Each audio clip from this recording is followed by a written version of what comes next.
There are days I feel like a walking display, an outfit on a sales rack, and strangers pull and tug on me, asking themselves what outfit they are going to try on, which body they will feel out for their own.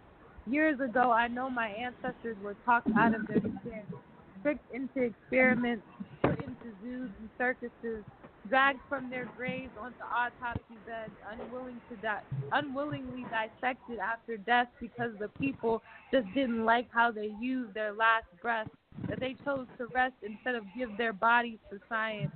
These words, if only I had yours, I would know what to do with it. Is a spell to snatch every one of our cells and mold it into a capsule to swallow. Why don't you do something to your body, your hair, your face? If only I had your skin, your curls, I would. When the women in my family fought so I could do what I wanted with my body, how many of us black women are born children of Medusa, blessed to be appalling, yet watch our hideous heads be cut off and worn by the women we discuss? The same white women who told us if they were us, they would flood institutions with affirmative action and did, while we stayed the 10%. At the age of 16, someone told me if they were my age, they'd fix my face, behave. Then got a freckle-faced white girl who devoured my attitude, a record deal, and millions of views. My wrong must be right if every day someone is trying to convince me to sell myself so they can fashion it. Wow. Powerful poem. And as always, you always have social context and everything within your poem. So this is for all of you that are listening. What advice would you give to folks that are in leadership positions?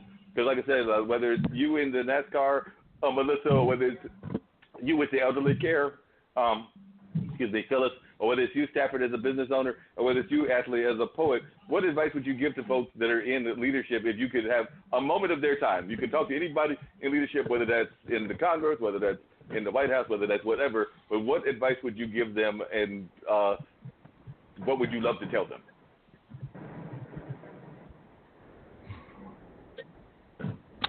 I would love to tell them, do what is right, not what's convenient. Because unfortunately, we have too many people playing partisan politics, and they're not doing what's right. So that would be, in a nutshell, what I would say. Absolutely. And Wow. and what I would say is that, you know, it's as much about yourself and your own family as it is about everybody else's, because ultimately we're all connected. So if you think that you're legislating for, you know, for other people, or not legislating for other people, in reality you're legislating or not legislating for yourself and your own loved ones. That's very true. And Melissa? I'm a stickler for education. We need to educate our children, not just have them warehoused in schools that are underfunded and our children are not learning. We need to encourage education, because those children are our future, and unless they're educated, there won't be proper leaders. They won't be proper educators. They won't be proper doctors. Everything will become about the money, the profit, as opposed to, you know, really having an impact in society. So we need to really get behind legislation and create a standard for education, which we're supposed to be the number one country, supposed to be. At one time we were. How come our children are so poorly educated? Wow. And what about you, Ashley? You're just out of school, but even as a young person, a lot of times I'm amazed at the advice that I get from young people that is even just as pertinent as some of those from our elderly citizens. So as a young person, what would be some of your advice?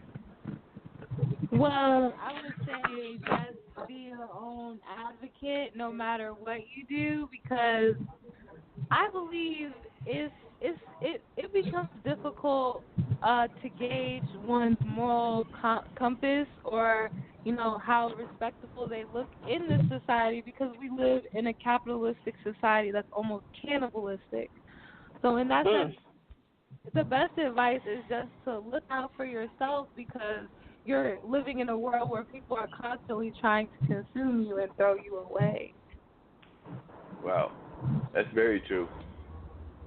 Actually, before we get out of here and everything, because I got about 8 minutes, and then I want to get from all of you kind of like ways that people can stay in touch with you and things of that nature. But before I get out, I do want to get at least one more point from you, actually. That's part of the reason I got you on is I wanted to get at least I'd love to have my creative people, at least one of them on the show. So if you can give us one more point, I would appreciate it. And just pick your topic. Like I said, I'm a big fan of the one about going to the PWI. So if you want to do that one, that's cool. But if you want to do another one, that's cool too.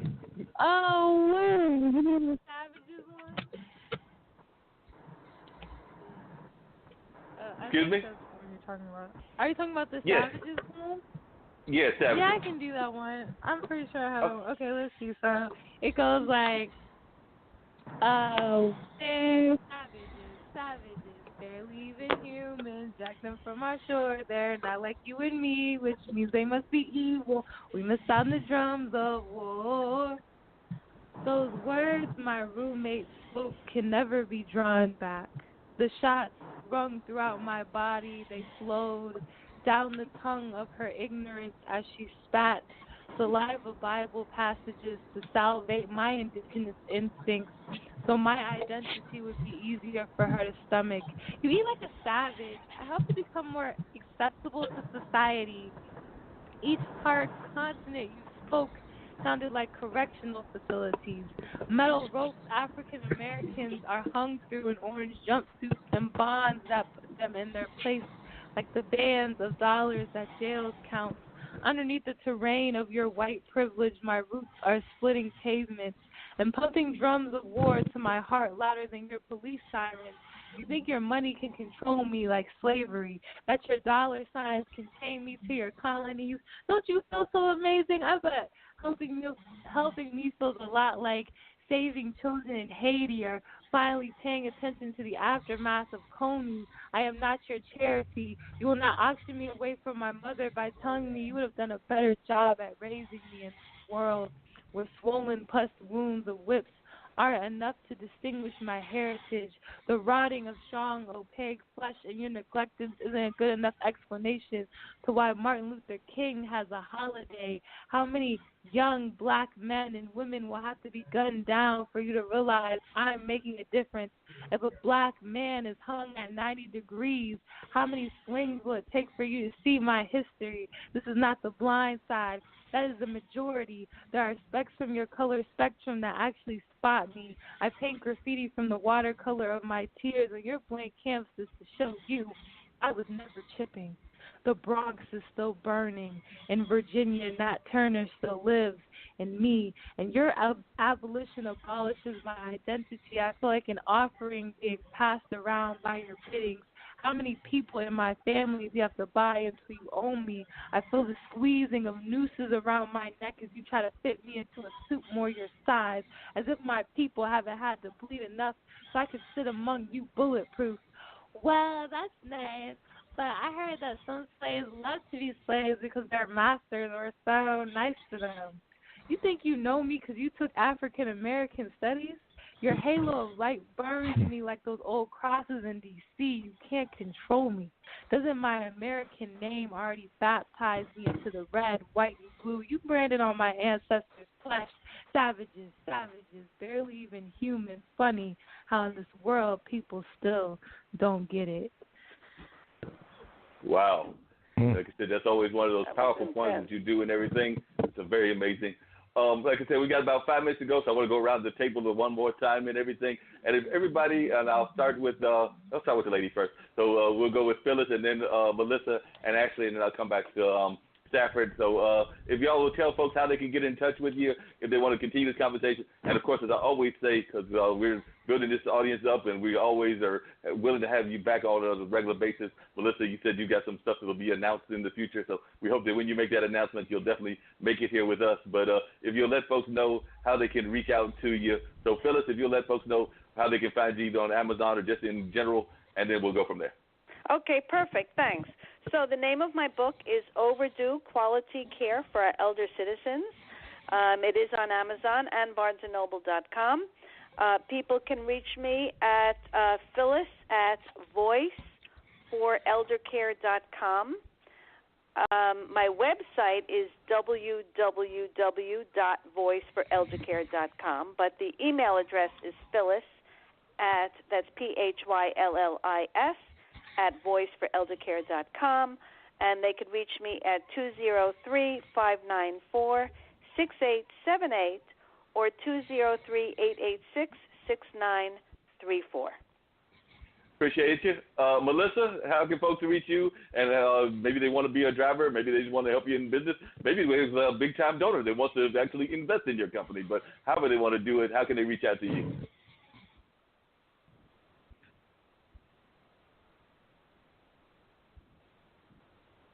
Did we lose Melisa? Yeah, she fell off. All right. Well, I'll find that on the website and everything. Where was that? Ashley, how can folks reach you if they're interested in learning more about your poetry and are interested in continuing the conversation and even learning more about your poetry and what you're doing in life and everything? So how can folks reach you? Yes, so you can follow me on Twitter at Alchemist Negra, like Full Metal Alchemist, and then Negra, like Black Woman. And then you can follow me on IG. It's the same thing, Alchemist Negra. My name on Facebook is Ashley Bosman because I love Chadwick Bosman. And my website is ashleythealchemist.com. And you can find If the Hero of Time Was Black at Barnes & Nobles and Amazon. And what about you, Stafford? How can folks find you? They can reach me at Santa's, just like me. That's Santa's with an S at the end, .com. And I can be reached at 919-583-7900. If you want to go to see me on Facebook, it's Black Santa NC. And I know that you can find Melisa on Facebook. It's Melisa Harville-Lebron. You can also find her on Twitter as Dream of 68. And, of course, there's other social medias as well. I believe she's on Instagram and things of that nature. And like I said, we're hoping that she'll be back as she makes more announcements about E2 Northeast Motorsports, which is her company. So definitely looking forward to hearing from her as well. Any parting thoughts for any of our listeners that they just want to share with the audience in the next 2 minutes that we've got before we head off? If you got any parting thoughts that you want to share, and I'll go backwards. So we'll start with Stafford. Any parting thoughts that you want to just leave the audience with? It's not too early to start booking for Christmas. I've already got people signing up for dates, and the dates are starting to get fewer and fewer. So now's the time to call. Don't wait till November. That's very true. You just never. No. Go ahead, Ashley. You can't write unless you read. Very much true.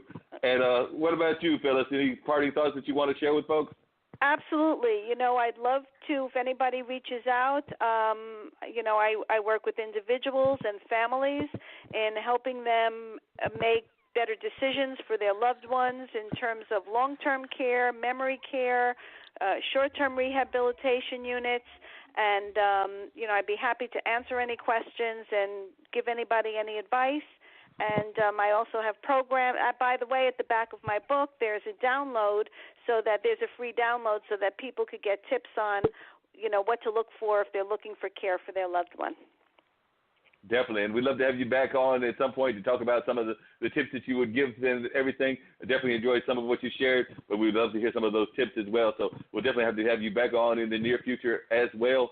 And next week, I think we've got folks talking about black cotton and the black farming industry, as well as Charles Fanoff, who is a theater person here in the area. So we've got other guests as well, but that's two of the folks that I believe I've got scheduled for next week. So we're looking forward to more powerful discussions on next week. Nikita Middleton, who is a PR lady and author, should also be joining us. I heard from her by email. So we've got some more amazing guests, Dean. So looks like we'll just be continuing these great conversations that we have on a regular basis as we continue to grow this show on a constant basis. So as I've said before, all of you that were on this show, we would love to have you back on in the very near future. And if you have any announcements or anything that you want to share, know that you're always welcome. Any parting words on your side, Dean, as we get ready to wrap it up? Well, you know, as always, we thank all of our guests for being with us tonight.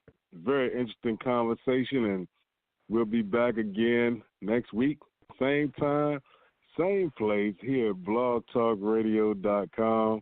You can catch the replay tomorrow afternoon from 2 to 4 on the Skyhawk Radio Network. So that's the replay of the show tonight. And then we'll be back in 7 days.